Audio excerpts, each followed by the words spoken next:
Alors, ce qu'il ne faut pas dire au peuple, Montaigne et Pascal. Alors ce soir, je vous révèle un secret.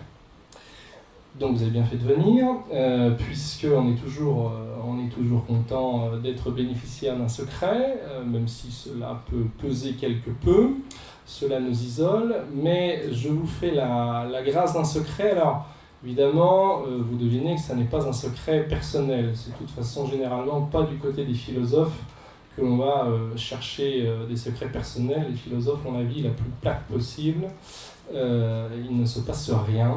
Ils naissent, ils travaillent, ils meurent. Donc le secret n'est pas personnel. Le secret que nous dévoile Pascal, mais avait-il envie de le dévoiler? Vous savez que Pascal est quelqu'un qui a travaillé toute sa vie pour écrire un grand ouvrage qui devait s'intituler Apologie de la religion chrétienne.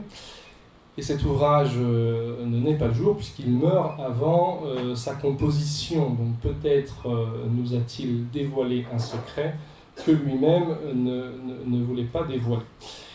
Donc je vous dévoile un secret, évidemment je suis très inquiet de sa divulgation.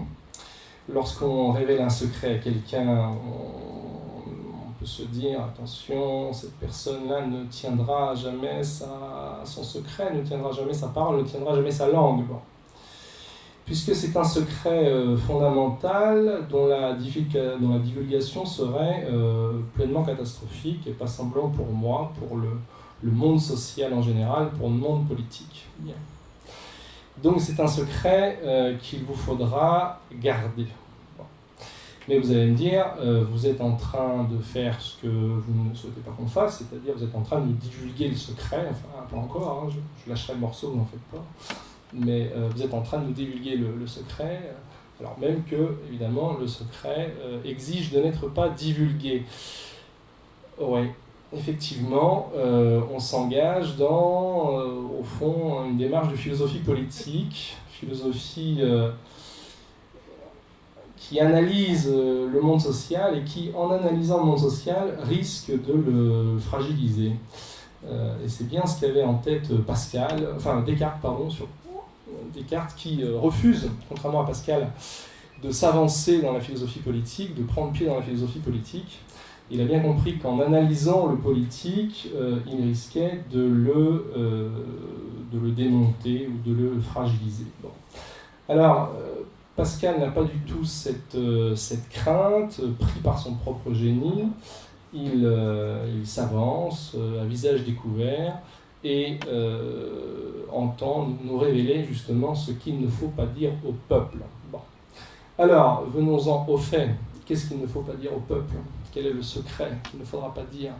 Alors, il ne faudra pas dire que l'ordre est injuste, que le monde est injuste, que l'ordre social est injuste. Bon. Il ne faut pas le dire. Il ne faut pas le dire. Pourquoi? Pascal le signale dans la première extrait. Alors d'ailleurs, Claire, j'aurais eu absolument besoin d'avoir une feuille. Aïe, bon, Monsieur de Courson, on connaît l'esprit chevaleresque de Monsieur de Courson, se sacrifie. Bien, et vous suivrez votre camarade. Voilà, merci. J'en ai pas fait assez comme quoi, je n'ai pas anticipé la foule. Il est dangereux de dire au peuple, l'extrait 1, il est dangereux de dire au peuple que les lois ne sont pas justes, car il n'y obéit qu'à cause qu'il les croit justes. Voilà. Donc il ne faut pas dire que les lois ne sont pas justes, il ne faut pas dire que l'ordre social en général ne sont pas justes, il ne faut pas lui dire. Alors, dans mon propos, il y aura 3 points. Premier point, c'est l'apparence de la justice. Les lecteurs un tout petit peu familiers de Pascal comprendront pourquoi. L'apparence de la justice. Deuxième point, c'est prévenir la contestation. Et troisième point, un peu paradoxal, mais on est chez Pascal, la justice de l'injustice. Donc je commence par mon premier point, qui est l'apparence de la justice. Alors, cette citation, est-ce qu'il faut voir dans cette citation, il est dangereux de dire au peuple que les lois ne sont pas justes, car il n'y obéit qu'à cause qu'il les croit justes. Est-ce qu'il faut voir une sorte de trace d'un mépris aristocratique? à un âge où la révolution n'a pas eu lieu. Alors, un peu sans doute, certainement, ça fait penser à saint Thomas qui disait la multitude n'est pas capable d'élévation. Bon, donc ça, c'est sûr. En même temps, le mot peuple, j'insiste dessus, est un mot qui est déjà moderne. Un aristocrate correctement éduqué n'aurait pas dit le peuple. Louis XIV ne parlait pas du peuple, il disait mes peuples, les peuples. Bon. Et Pascal, surtout, voit venir avec une acuité incroyable l'advenue du monde moderne. Bon. Alors, surtout, pourquoi ne faudrait-il pas se laisser aller à une lecture un peu péjorative du peuple? Parce que le peuple est grand. Et pourquoi est-il grand? Il est grand justement parce qu'il ne veut pas obéir à une loi qui ne lui paraîtrait pas juste. Le peuple n'obéit qu'à cause qu'il les croit justes. Et c'est là la pleine grandeur du peuple. C'est la pleine dignité, mais c'est plus une question de grandeur encore que de dignité. Il ne voudrait pas, et personne ne voudrait obéir à un ordre qui n'est pas juste. C'est pour ça que la question d'ailleurs de la divulgation du secret était peut-être plus superficielle, hein, puisque vous allez bien pouvoir tenter de divulguer le secret, l'ordre n'est pas juste, méfiez-vous, il faut vous révolter. En réalité, on ne vous croira pas. C'est-à-dire, ce secret ne sera pas reçu. Il ne sera pas reçu aussi parce qu'en partie, vous ne le croyez pas. Personne ne peut croire tout à fait que l'ordre est injuste. Personne ne peut croire tout à fait que l'ordre social est injuste. Et on y obéit, on le suit, que parce qu'on croit qu'il est juste. En tout cas, c'est ainsi que raisonne le peuple.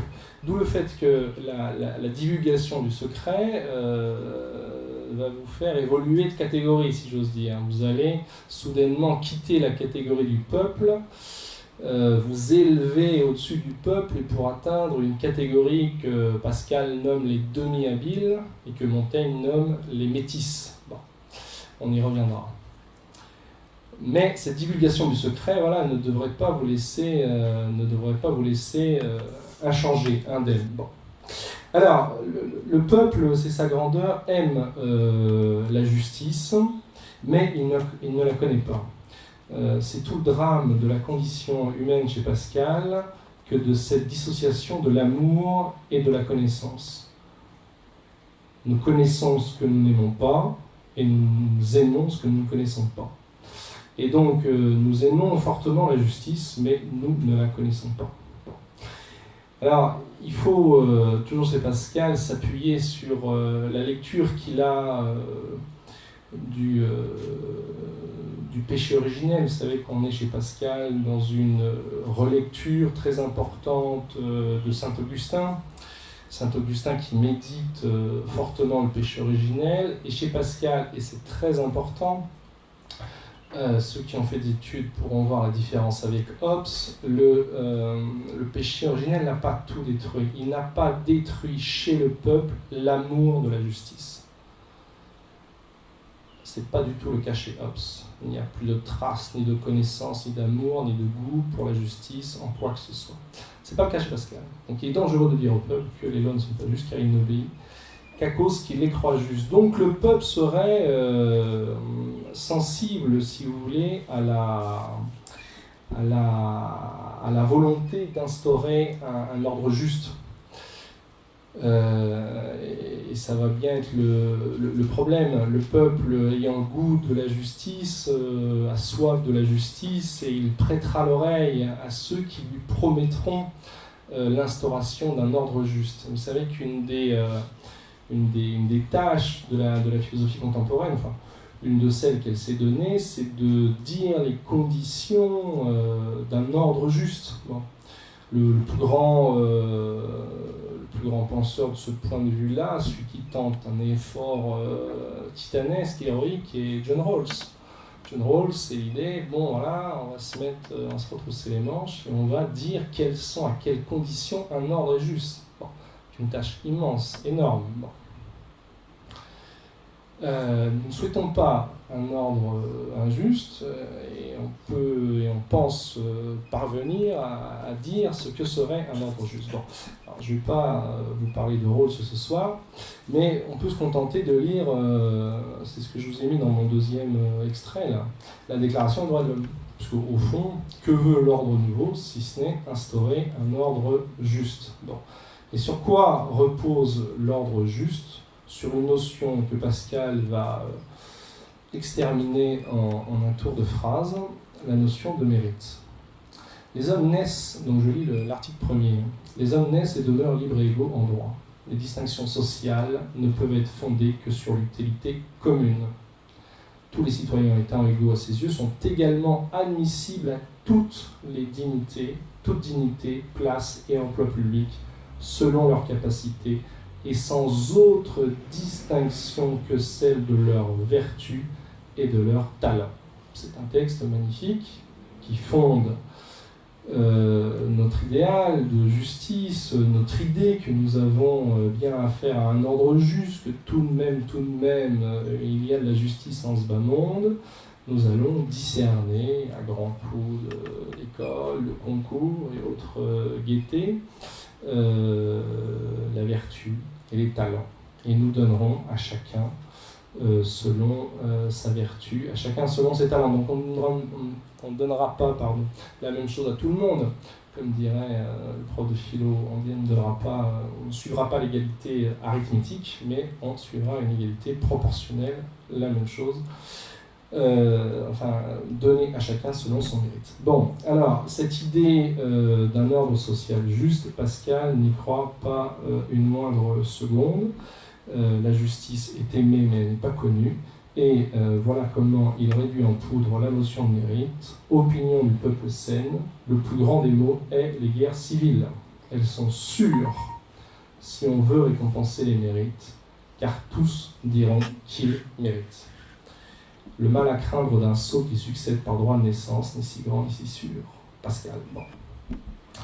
Donc, existe la notion de mérite. L'ordre est injuste, le peuple le croit juste, mais il ne faut rien dire au peuple. Mais alors, l'ordre est injuste. Enfin, si on se pose la question de si le mérite est éliminé, comment vais-je distribuer? Au fond, toute société se pose cette question.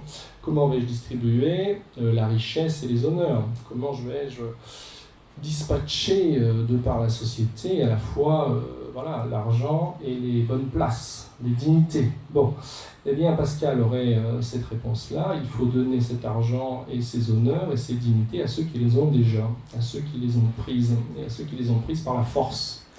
À l'origine de l'ordre, pour Pascal, il n'y a pas de justice, il y a un coup de force. Il y a un coup de force, c'est-à-dire qu'il faut donner l'argent, les places et les honneurs à ceux qui les ont déjà, parce qu'ils les ont arrachés. Alors, pour que ce soit très clair pour vous, pour du moins ceux qui ont un petit peu de culture, de philosophie politique, mais pour tout le monde ça pourrait être clair, j'espère. Il faut réinscrire Pascal dans le contexte de la philosophie politique moderne. Pascal, comme tous ses camarades, reprend à son compte le concept d'état de nature.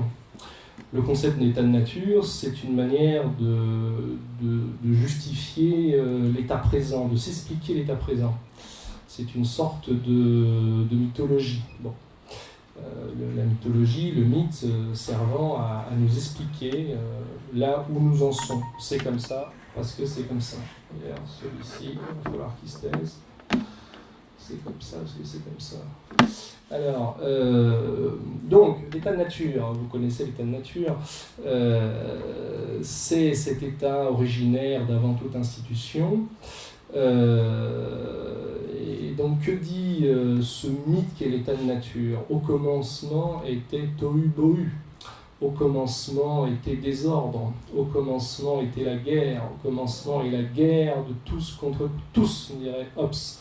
Donc, au commencement n'est que vacarme. Et nous sommes sortis de ce vacarme, nous autres modernes, par l'érection d'un État, qui est un État qui va nous donner la vie bonne, la vie en sécurité. Bon, donc il ne faut pas croire que les modernes se sont détachés de tous les mythes, ils ont simplement substitué leurs mythes à d'autres mythes. Bon, ça c'est un mythe très simple, assez rationnel.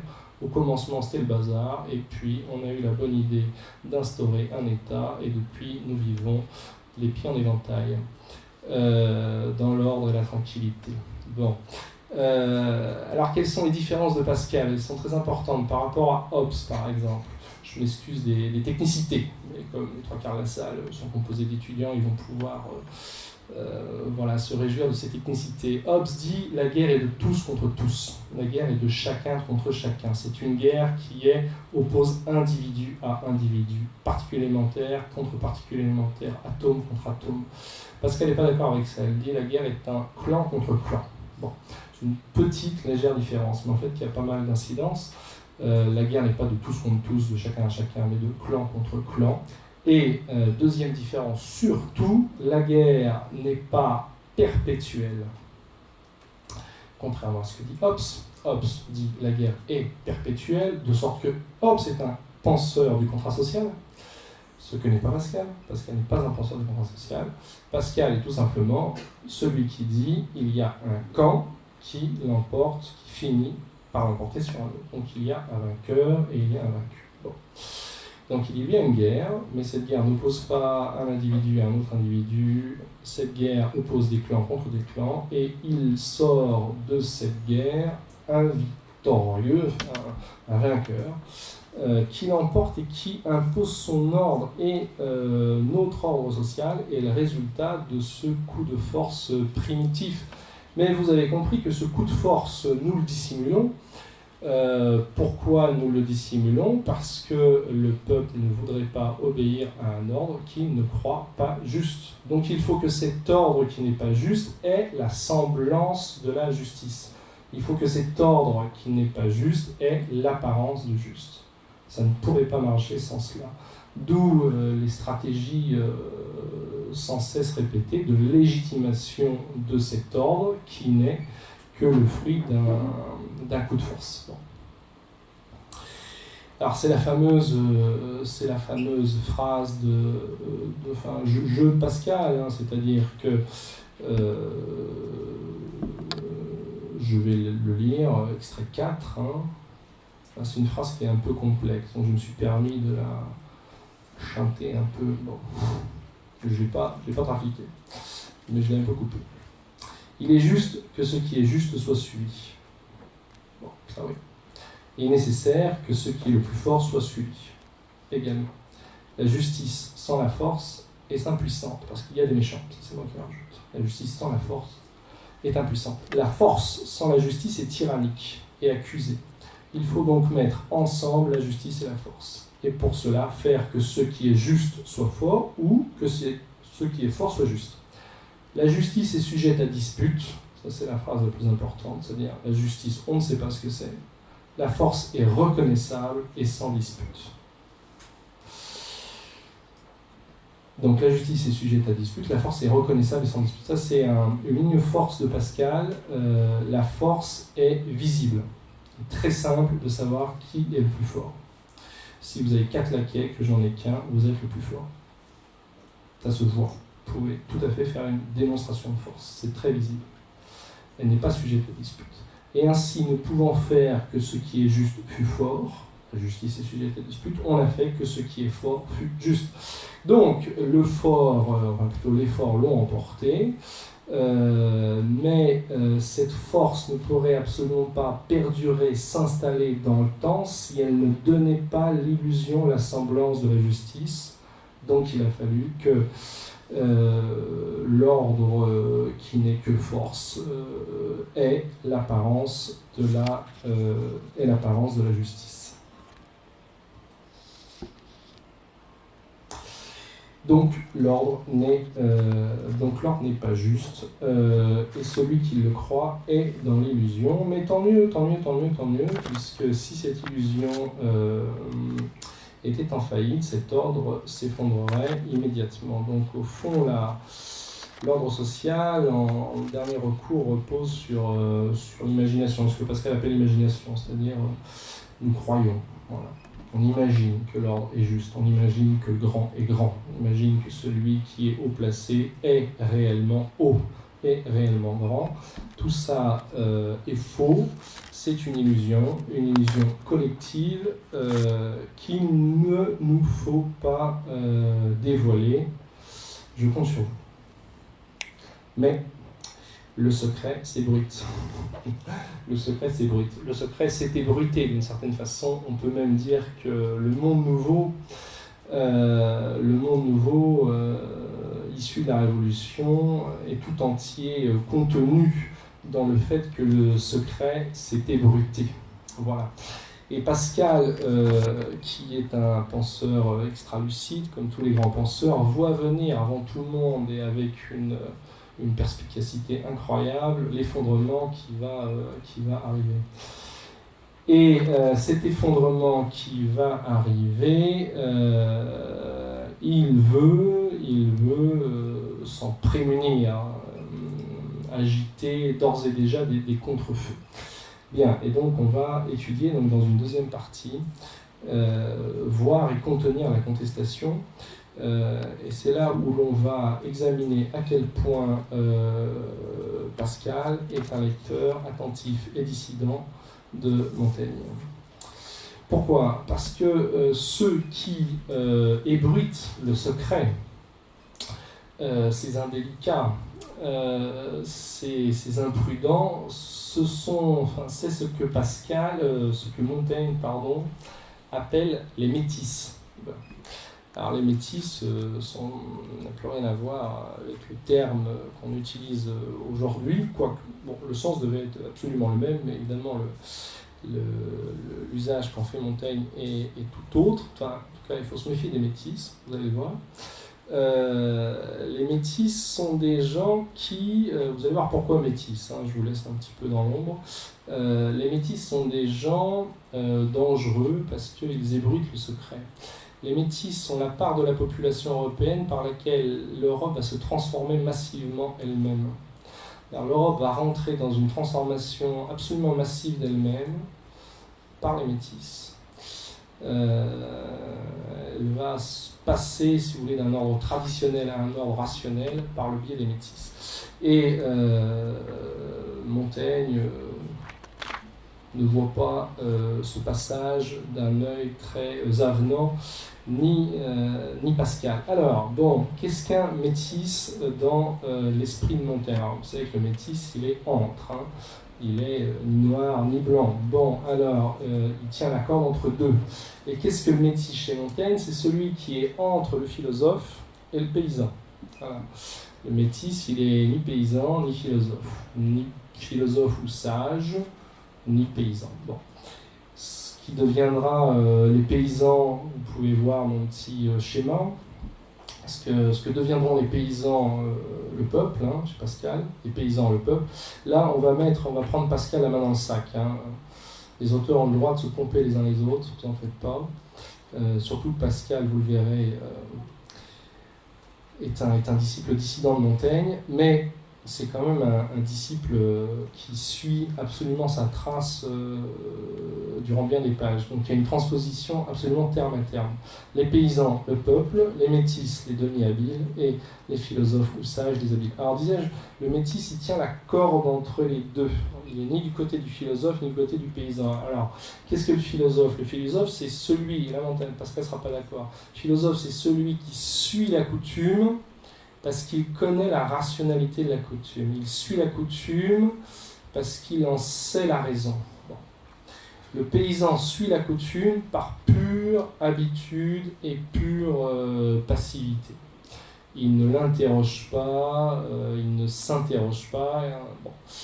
Et donc vous avez deux personnes aux deux bouts de la chaîne qui suivent la coutume, mais pas pour les mêmes raisons. Le philosophe comprend tout à fait la rationalité de la coutume, alors que le paysan ne comprend pas du tout la rationalité de la coutume, mais la suit bien.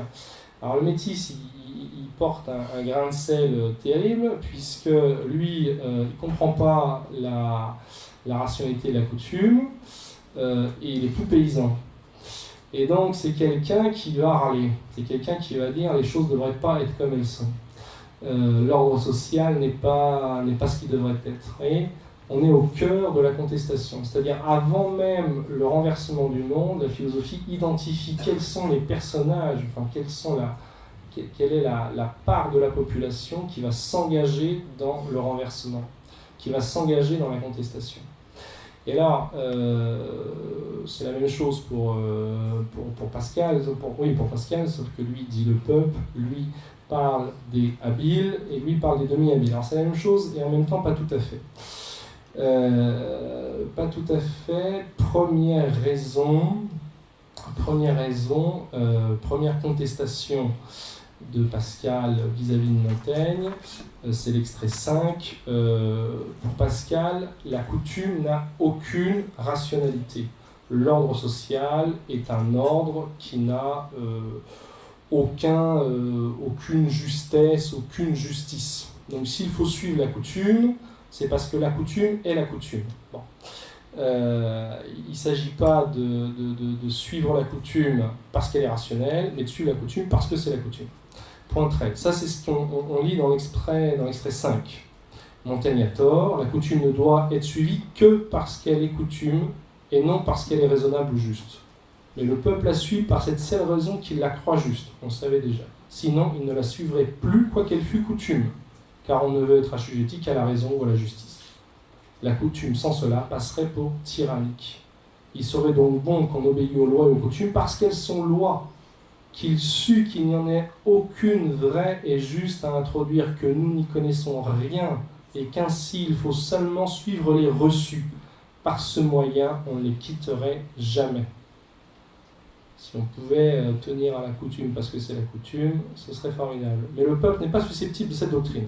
Ainsi, comme il croit que la vérité se peut trouver et qu'elle est dans les lois et coutumes, il les croit et prend leur antiquité comme une preuve de vérité. Ainsi, il y obéit, mais il est sujet à se révolter dès qu'on lui montre qu'elles ne valent rien, ce qui se peut faire voir de toutes en les regardant d'un certain côté. Donc première différence, Pascal ne considère pas que la coutume est rationnelle, et si j'obéis à la coutume, c'est par strict conservatisme, c'est-à-dire que la coutume est là, il faut la conserver. Surtout, ne nous amusons pas à contester cette coutume, ce serait nous emmener vers la guerre civile, vers le pire des maux. Bon. Deuxième différence, Pascal se mettrait du côté des habiles. Donc, qui sont les habiles ? Il faut préciser. Les habiles, ce sont ceux qui savent que la coutume n'est que coutume et qui la suivent parce qu'ils savent qu'il faut suivre les coutumes, que la réforme des coutumes est impossible, nous ne savons pas comment faire, nous avons une coutume, autant la suivre. Donc, Pascal se placerait, du moins dans un premier temps, dans un premier moment d'une certaine dialectique, Pascal se placerait du côté des habiles. Alors que lui, Montaigne se met du côté des métis. Montaigne est un métis particulier, c'est un métis qui conteste les métis, c'est un métis qui ne supporte pas les métis. C'est un métis qui désespère d'être philosophe, mais qui en même temps comprend qu'il n'est plus paysan. Donc c'est une sorte de cas particulier, Montaigne, c'est quelqu'un qui se dit au fond j'habite dans la classe métisse, mais c'est une classe j'habite dans la classe des métis qui refusent les métis. Alors, ça fait une différence de Montaigne et Pascal. Bon. Remarquez que on l'avait déjà vu, que les habiles et le peuple suivent exactement les coutumes. Simplement, les habiles suivent les coutumes par pur conservatisme, par pur respect des coutumes établies, parce qu'ils savent qu'on ne peut pas en changer pour de meilleurs. Il faudra avoir l'idée de la justice, on n'en a aucune. John Rawls ne peut pas arriver. Le peuple suit les coutumes parce qu'il croit que les coutumes sont justes et il faut qu'il conserve cette illusion. Bon. Donc tout le monde suit la coutume, mais pas pour les mêmes raisons. Ceux qui ne la suivent pas sont les métis ou les demi-habiles, et ceux-là sont les gens dangereux. Ceux-là sont les gens dangereux dans l'esprit de Montaigne, dans l'esprit de Pascal. Ce qui est à craindre, et toute théorie de la contestation le dira, ce qui est à craindre, c'est l'alliance du demi-habile, c'est-à-dire de l'intellectuel, demi-intellectuel, dirait Pascal, de celui qui râle, qui dit l'ordre n'est pas bon, il faudrait le changer, et du peuple. C'est lorsque ce qui est à craindre, c'est la rencontre entre la contestation bruyante des métis et des demi-habiles et le désir de justice du peuple. Quand cette contestation bruyante et le désir de justice vont se rencontrer, alors l'étincelle n'est pas loin. Et toute théorie de la conservation du pouvoir se méfie de cette alliance entre le haut et le bas. Il faut se méfier de l'alliance de l'intellectuel et du populo, si vous voulez, du peuple.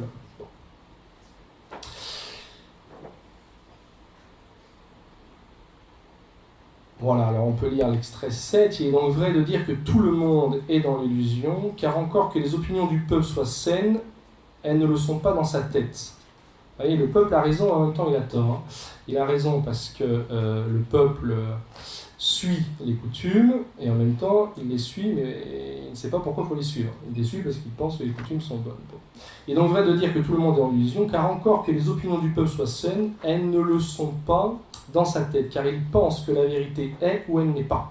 La vérité est bien dans leur opinion, mais non pas au point où ils se figurent. Ainsi, il est vrai qu'il faut honorer les gentilshommes, mais non pas parce que la naissance est un avantage effectif, etc. Voilà, alors voilà notre ami Pascal qui nous exhorte de ne pas révéler le secret sur lequel est assis le monde social. En même temps, Pascal est celui qui va dire également, et paradoxalement, il faudra faire appel à un nouveau développement, donc à une autre partie, haute patience de devoir encore être mis à rude épreuve. Pascal dira également, au fond, que ce secret n'est pas vrai. Que ce secret n'est pas vrai. Il faut de dire que l'ordre est injuste. Et on pourrait même dire que c'est profondément juste. Alors, avant d'en venir à ce développement paradoxal, une petite, parenthèse méthodologique, on peut dire que ce secret est juste, on vient de démontrer la justesse de ce secret, l'ordre n'est pas juste, bon, il repose sur la force, sur un coup de force dissimulé, et puis, bien, vous allez nous raconter, Pascal va nous dire que finalement, si ce secret est juste. Alors, comment organiser tout ça ? Chez Pascal, il faut toujours avoir en tête que la raison ne s'oppose jamais à la raison. Les raisons ne s'opposent pas entre elles, même lorsqu'elles paraissent contradictoires. C'est un point essentiel puisque c'est aussi une manière pour Pascal de se détacher de Montaigne. Montaigne est quelqu'un, vous savez, qui passe son temps à opposer les raisons aux raisons. Et parce qu'il oppose les raisons aux raisons, il finit dans une position sceptique, qui est, au fond, on ne peut rien connaître et il faut s'abstenir du jugement. Pascal, lui, cherche à dépasser les contradictions des raisons par l'obtention d'une raison supérieure. Jamais la raison ne vient contredire la raison, exactement comme jamais la lumière ne vient contredire la lumière. Donc je reprends mon image préférée, très simple, hein. Vous êtes dans une pièce sombre. Si vous disposez d'un briquet, vous allumez le briquet, vous y voyez, bon, super, on est content, on est lucide, on voit des choses, très bien. C'est une lumière fondamentale pour votre vie, pour votre intelligence, de ce qui se passe dans la pièce. Heureusement que vous l'avez, cette lumière. Mais il vient quelqu'un qui allume le plafonnier. Bon, parfait. Ah, la pièce est bien mieux éclairée. On y voit bien davantage. Mais la lumière que vous avez au bout du briquet n'a pas disparu.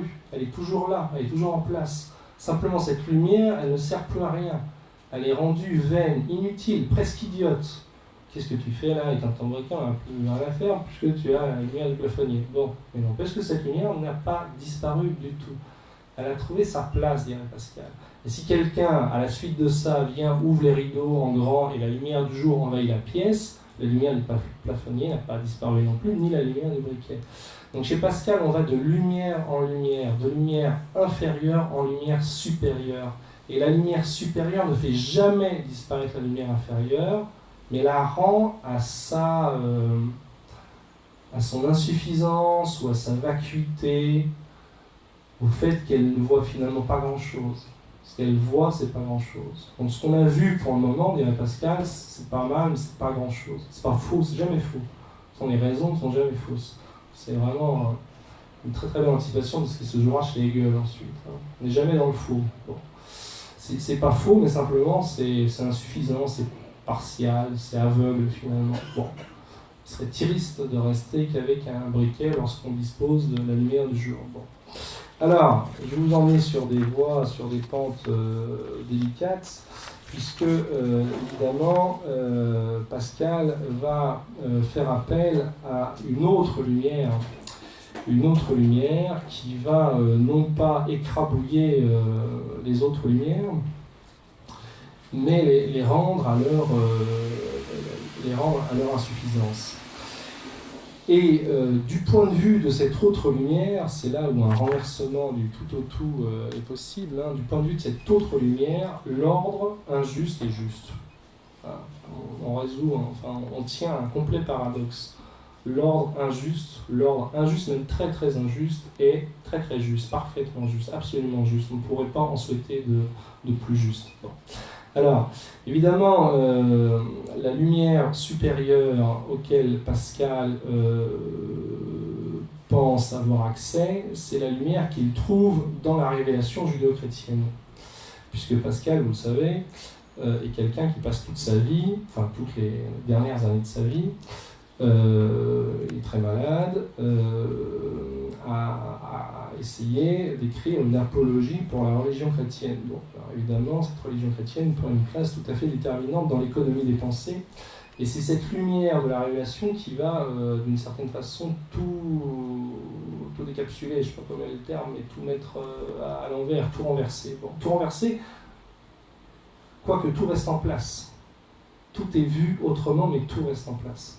Absolument tout reste en place. Tous les acquis précédents sont en place et en même temps tout est vu autrement. Bon. Alors, c'est ce qui fait que Pascal n'est pas tout à fait Montaigne, puisqu'il ajoute deux catégories nouvelles.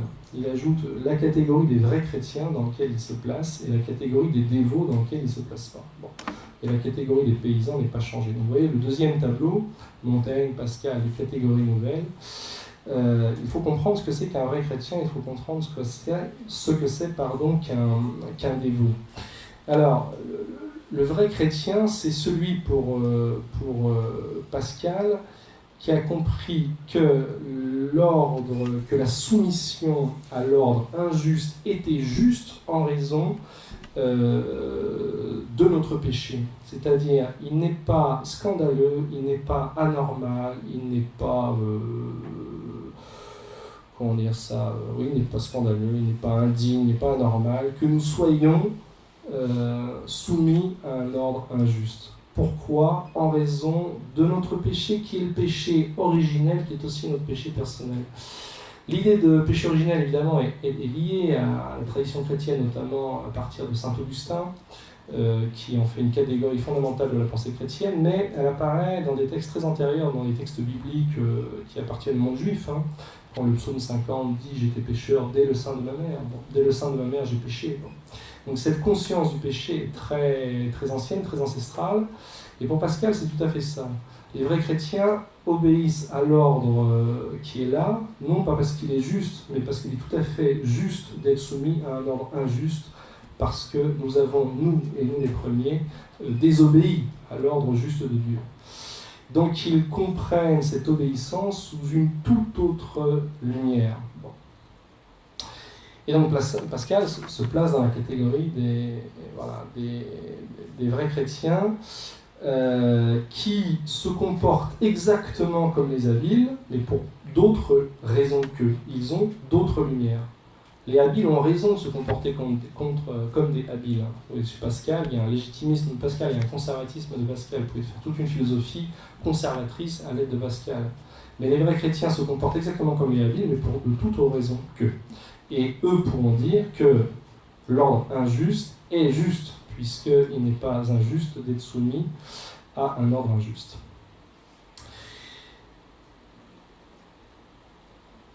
Gradation, extrait numéro 9. Le peuple honore les personnes de grande naissance. Les demi-habiles les méprisent, disant que la naissance n'est pas un avantage de la personne mais du hasard. Vous voyez, ça c'est Pascal, les demi-habiles. Demi-habiles ont tout à fait compris. Pascal va être le grand théoricien de ça. La naissance n'est pas un avantage de la personne mais du hasard. Bon. Les habiles les honorent, non par la pensée du peuple, mais par la pensée de derrière. C'est derrière par lequel j'honore le grand, parce que je sais qu'il n'est pas grand, mais je sais que, bon, il faut bien un ordre si l'on ne veut pas marcher à la guerre. Les dévots qui ont plus de zèle que de science les méprisent, malgré cette considération qui les fait honorer par les habiles, parce qu'ils en jugent par une nouvelle lumière que la piété leur donne. Alors, qu'est-ce qu'un dévot? C'est quelqu'un qui veut mettre à terre l'ordre social au nom de ses convictions religieuses. On pourrait penser aux pères fondateurs américains ou à certains fondamentalistes au tout début de la société américaine, établir sur la terre la Jérusalem céleste. On pourrait peut-être aussi y voir la tentation ou la tentative en islam d'une imposition de l'ordre politique par la religion. Ça, c'est les dévots, que Pascal ne supporte pas. Mais les chrétiens parfaits les honorent par une autre lumière supérieure. Ainsi s'en vont, se font, je pense qu'il y a une faute, se font les opinions, succédant du pour au contre, selon qu'on a de la lumière. Voilà. Et donc seuls les vrais chrétiens qui ont la lumière de la révélation qui les informe simplement du péché originel, que Pascal dit mystère incompréhensible. Donc, d'une certaine façon, on est tranquille, vous ne pouvez pas demander à Pascal de vous expliquer le péché originel, il vous dira c'est un truc incompréhensible. Mais Pascal dit c'est un truc incompréhensible sans lequel rien n'est compréhensible. C'est une clé d'intelligibilité du monde et de nous-mêmes. Et c'est au fond peut-être le vrai secret qu'il y aurait ici chez Pascal, cette clé d'intelligibilité du monde social et de la personne même dans le péché originel, à la fois complètement offert parce qu'il est dans la révélation et complètement caché parce que la révélation est donnée à celui qui veut bien la recevoir. Je vous lis simplement cette phrase de Pascal qui est une des plus merveilleuses de toute la langue française. Sans ce mystère le plus incompréhensible de tous, nous sommes incompréhensibles à nous-mêmes. Le nœud de notre condition prend ses replis et ses tours dans cet abîme, de sorte que l'homme est plus incompréhensible sans ce mystère que ce mystère n'est inconcevable à l'homme. Bon. Donc on n'y comprend rien, mais sans ce truc qu'on ne comprend rien, on ne comprendrait rien du tout. Voilà la manière de produire une belle dialectique avec cette paradoxale justice de l'ordre injuste, qui reste fondamentalement injuste. Alors, je voudrais conclure en proposant au fond un panorama on pourrait, avec Pascal, avec les catégories de Pascal, produire un panorama, c'est ce que j'ai tenté, mais très rapidement, vous n'en faites pas, des affects politiques et sociaux qui sont les nôtres, ceux qui ont disparu. Bon. Alors, les vrais chrétiens, peut-être ce serait l'affect de de l'acceptation résignée. Bon, acceptation résignée repentante. Bon. Affect qui peut-être ne court plus tellement les rues, qui n'est pas sans une certaine joie, puisqu'il y a toujours la joie inhérente au repentir. Bon.